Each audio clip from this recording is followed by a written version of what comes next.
Hypothyroidism in പ്രഗ്നൻസിയെക്കുറിച്ചാണ് ഞാൻ ഇന്നിപ്പോൾ നിങ്ങളോട് സംസാരിക്കാൻ പോകുന്നത്. അതിൻ്റെ ഒരുപാട് വിശദാംശങ്ങളിലേക്കല്ല.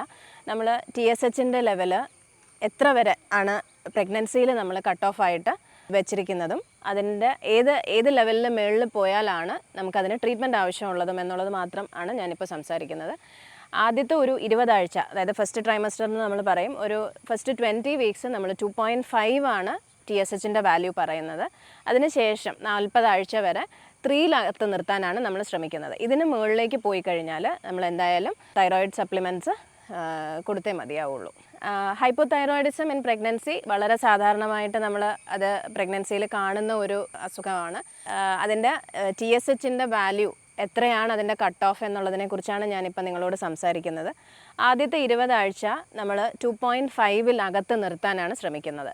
പിന്നീടുള്ള 20 ആഴ്ച മുതൽ 40 ആഴ്ച വരെ 3-നകത്ത് 3 ആണ് കട്ട് ഓഫ് ആയിട്ട് നമ്മൾ പറയുന്നത്. ഇതിൻ്റെ മുകളിലേക്ക് TSHൻ്റെ വാല്യൂ പോയി കഴിഞ്ഞാൽ നമ്മളതിന് ട്രീറ്റ്മെൻറ്റ് നിർബന്ധമായിട്ടും കൊടുക്കേണ്ടതാണ്.